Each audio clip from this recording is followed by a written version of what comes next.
ඉතින් ඔයාලට කොහොමද? ඔයාලා හැමෝම සතුටින් පරිස්සමින් ඉන්න වෙති කියලා මම හිතනවා. ඔයාලා දන්නවනේ මම මේ දවස්වල ඔයාලට අරගෙන එන්නේ ගමේ ගියපු දවස්වල කරපු vlogs කියලා. අද ඉතින් බදාද දවසක් මම මේ vlog එක YouTube එකට අප්ලෝඩ් කරන්නට කලින් දවසේ තමයි මම මේ vlog එකට voice කරන්නේ. ඉතින් මේ වෙනකොට මට හෙම්බිරිස්සාව හැදිලා තමයි තියෙන්නේ. ඉතින් චුට්ටක් කටහඬ වෙනස් වෙලා ඔයාලට දැනේවි. ඉතින් ඒක එච්චරම ලොකුවට හිතන්න එපා කියලා මම කියනවා. මේ දවස්වල ඉතින් පත්තු බැඳලා නිසා ගොඩාක් දුරට ඇඳට වෙලා තමයි ඉන්නේ. වැඩි ඉතින් කකුල් මහන්සි කරන්නේ නැහැ මම මෙහෙම ඇඳට වෙලා ඉන්න අතරේ අපේ තාත්තා තමයි ගෙනත් දුන්නේ ඔයාලා දකින්න ඇති කලින් ඒ උගුරැස්ස జాතියක් කැලේ හැදෙන උගුරැස්ස జాතියක්. ඒක පුංචි හරිම රසයි ඉදුණම. තාත්තා ඉතින් වඳුරෝ ඇවිල්ලා වඳුරෝ එලවන්න ගිහිල්ලා උඩහ ගහක තිබිලා තමයි මෙන්න මේ පුංචි උගුරැස්ස ටික මට අරගෙන ඇවිල්ලා දුන්නේ. මට ඕන වෙලා තිබුණා පුංචි වතු සුදු පැලයක් ඉඳ ගන්න අපේ වෙන්නප්පුවේ ක්වාටර්ස් එකේ. ඉතින් මම පුංචි බෝතල් දෙකක් අරගෙන ඒක කපලා මෙන්න මේ විදිහට කප් විදිහට හදාගත්තා. ඔයාලට පේනවා ඇති මං ඒවා හිල් කරලා තියෙනවා. ඉතින් බලන්නකෝ මම මොකෙන්ද හිල් කරගත්තේ කියලා. ඉතින් ඔයාලා දැක්කේ නෑනේ මං හිල් කරේ මොකෙන්ද කියලා මේ කප් එහෙම. මෙන්න මේකෙන් තමයි මම ඒක හිල් කරේ. පේනවද දන්නෙත් නෑ. මේකට කියන්නේ මං හිතන්නේ බුරුමය කියලාද කොහෙද. මේ අපේ තාත්තගේ වඩු වැඩ කරන දේවල් වලට ගන්න ඒවා තමයි. දැන් නම් ඉතින් වැඩිය කෙරෙන්නේ නැහැ. මේකෙන් තමයි මම සිදුරු විදගත්තේ.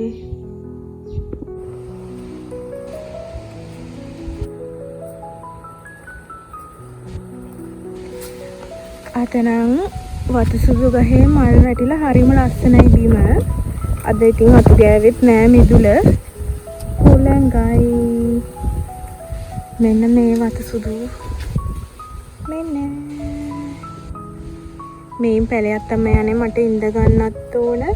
මගේ දාස් පැල එහෙම මේ හුලඟටයි වැස්සටයි අර උස ගියත් එක්කම මේ කඩන් වැටිලා. ඉතින් හස්බන්ඩ් ඔක්කොම ගලවලා අයින් කරා. මට මෙතන නම් පැල දෙකක් තියෙනවා. එයින් එක පැලයක් ගලව ගන්න ඕනේ. තව චූටි පැලක් තියෙනවා. අර අතන නෑ එච්චරයි තියෙනවා. මෙතනත් එකක් තියෙනවා. මේක හෝ මේක තමයි මං හිටවන්න හිතන් ඉන්නේ.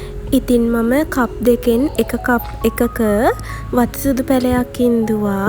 අනිත් කප් එකේ කෝමාරිකා පැලයක් ඉඳගත්තා. ඉතින් වීඩියෝ කරන්න නම් බැරි වුණා මට ඒක. එන්න තියෙනවා. එයින් එකක් හොයලා බලලා ඉඳ ගන්න ඕනේ. අනේ ඉතින් මං එනකොට රඹුටනොත් ඉවරයි. බලන්න ගහේ කොළ හැමත් වේලීගෙන ඇවිල්ලා. හැබැයි මෙන්න මේ ගහේ තව රඹුටන් ගෙඩි ටිකක් තියෙනවා. තාම පැහිලා නැහැ.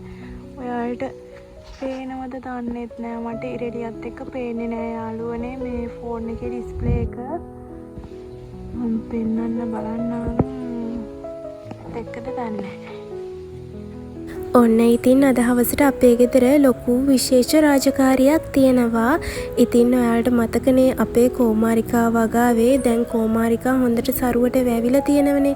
ඉතින් අද හවසට එක කම්පැනි එකකින් එනවා කියලා කිව්වා අපේ ගෙදර තියෙන කෝමාරිකා ටික අරගෙන යන්න. ඉතින් මේ කෝමාරිකා වලින් කෝමාරිකා බීම හදන්න තමයි ඒ කම්පැනියෙන් අපෙන් මේ කෝමාරිකා ටික ගත්තේ. කිලෝ ගානට. ඉතින් මේ කෝමාරිකා පිති ගහෙන් වෙන් කරලා ගන්න එක ගොඩාක් අමාරු දෙයක්. පේනවනේ ඉතින් අපේ අම්මා හිමීට ඒවා ගලවලා ගන්න හැටි. මේ කෝමාරිකා පිති කපලා ගන්නකොට හිමීට තමයි කපන්න ඕන. මොකද paludu වුණොත් එයාලා ගන්නෙ නැහැ. අපි ඉතින් හිතාගෙන හිටියේ මේ කෝමාරිකා ටික කාඩ්බෝඩ් පෙට්ටිවල අඩු කරන්න. ඒ වුණාට එයාලා කිව්වා කාඩ්බෝඩ් පෙට්ටිවල අඩු කරන්න එපා. පොහොර බෑග් වල අඩු කරන්න දෙපැත්තට හිටින විදිහට කියලා. එතකොට ඒවා බිඳෙන්නේ නෑ කිව්වා. හොඳට තද කරලා වගේ පොහොර බෑග් එකේ දාන්න කිව්වා. අපේ අම්මා ඉතින් කෝමාරිකා පිති කපන අතරේ තාත්තා නම් කෝමාරිකා කපපු පිති ටික රෙදි කෑල්ලක් අරගෙන පිහිනවා. ඉතින් මේ පිහින්නේ අර වැලි එහෙම තියෙනවනේ. මොකද අපි වතුර ගහනවනේ මේවට. එතකොට බිම තියෙන වැලි එහෙම මේ කෝමාරිකා පිතිවල තියෙනව රැඳිලා. ඉතින් තාත්තා ඒවා පිහිනවා. කොහොමත් කම්පැනියෙන් මේවා අරන් ගියන් පස්සේ හොදලා හොඳට පිරිසිදු කරලානේ ගන්නෙ. ඒ වුණාට ඉතින් අපි ගෙදරින් දෙන දෙයක් හරියට පිළිවෙලට ලස්සනට දෙන්න ඕනනේ. ඒක නිසා තමයි අපි මේ විදිහට ලස්සනට පිළිවෙලට වැඩේ කරලා දෙන්නේ යාලට. මේ විදිහට තමයි කෝමාරිකා පිටි අපි කපා ගත්තේ. එතකොට ඉතින් paludu වෙන්නේ නැහැ. ඔන්න ඉතින් අපේ ලොකු අම්මයි ලොකු තාත්තයිත් ආවා අපේ උදව්වට. මගේ ඉතින් කකුලේ පත්තු බැඳලා තියෙන නිසා මේ කෝමාරිකා කපන වැඩේට උදව්වක් වෙන්න නම් අපේ අම්මා චුට්ටක්වත් ඉඩ දුන්නේ නැහැ. ඒ වුණාට ඉතින් මට ගේ ඇතුළටම වෙලා ඉන්න බෑනේ.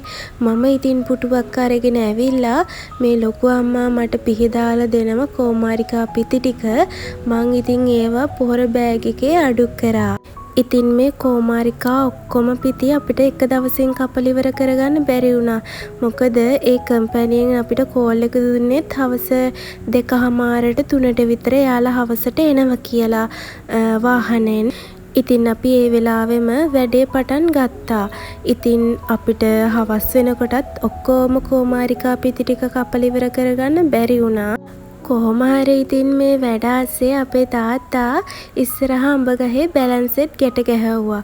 මොකද හවසට ඉතින් එයාලා ආවයින් පස්සේ මේ කෝමාරිකා පිටි දාපු පොහොර බෑග් එකින් එක අරගෙන එයාලා බර කිරනවනේ. අපේ ලොකු අම්මත් කෝමාරිකා ටිකක් වගා කරලා තිබිලා ඒවයිත් පිටි කපලා අරගෙන ආවා අපේ ඒවත් එක්කම දෙන්න. කොහොම හරි ඉතින් හවස් වෙනකොට වාහනේත් ආවා. වාහනේ ඇවිල්ලා බර කිරුවා. ඉතින් ඔක්කොම තිබුණා කිලෝ 96ක්. ඉතින් ලොකු අම්මලාගේ තිබුණා කිලෝ 11යි ගාණක්ද කොහෙද. ඉතින් මේ කෝමාරිකා 1 කිලෝ එකක් රුපියල් 120යි. ඒ කියන්නේ අපි 120 ගානේ තමයි දුන්නේ. ඉතින් මේ දවසට දවස් 2කට පස්සෙත් එයාලා ආවා ඉතුරු කෝමාරිකා ටික අපෙන් අරන් යන්න. ඉතින් එදා කෝමාරිකා 1 කිලෝ එකක් 125 ගානේ තමයි එයාලා ගත්තේ. ඉතින් අපේ ගෙදර ඉතුරුව තිබුණා කිලෝ 48ක්. ඉතින් අපි 125 ගානේ කිලෝ 48ක් දුන්න යාලට. ඉතින් මේ කෝමාරිකා වගා කරන එක එච්චර අමාරු වැඩක් නෙමෙයි. මේ කෝමාරිකා වලට මුල් කාලෙදි විතරක් වතුර දැම්මම ඇති. ඊට පස්සේ ඉතින් වතුර දාන්න ඕනේ නැහැ. මොකද නිකම්ම වගේ හැදෙනවා. ඉතින් සත්තු කන්නේත් නැහැ. අපිට ඕන විදිහට වගා කරලා හදාගන්න පුළුවන්. ඉතින් මේවයේ මිල ගණන් කිලෝ එකක මිල ගණන් වෙනස් වෙන කාලක් තියෙනවා. අපේ අම්මා දැන් මාස කීපයකට කලිනුත් විකුණන්න බලද්දී රුපියල් 80 ගාණයි 50 ගාණයි 60 ගාණයි ඔන්න ඔය ගණන් වලට තිබුණ කිලෝ එකක මිල. ඉතින් අපිට හරිම මිලට දී ගන්න පුළුවන් වුණා ටිකක් මිල වැඩි වුණු දවස්වල. ඉතින් ඒකත් අපේ වාසනාව තමයි. මේ පොමනේරියන් වර්ගෙනේ ඔය ඉන්නේ ෂැඩෝ.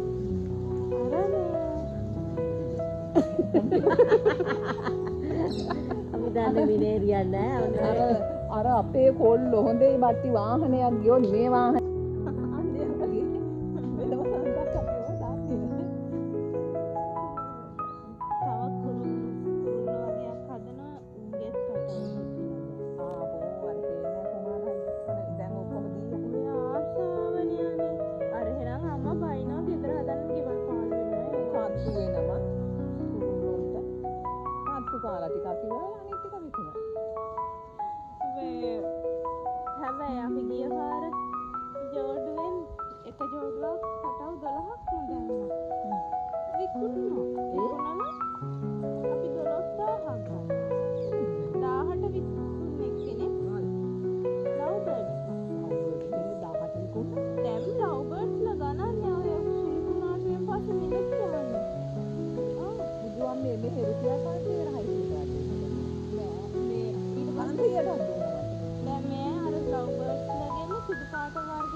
ඉතින් ඔයාලත් හිතලා බලන්න.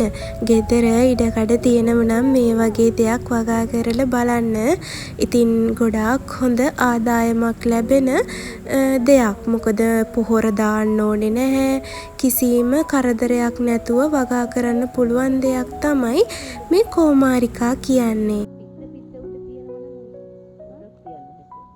ඉතින් ඔන්න ඔය විදිහට තමයි අදත් මගේ දවස ගත වුණේ.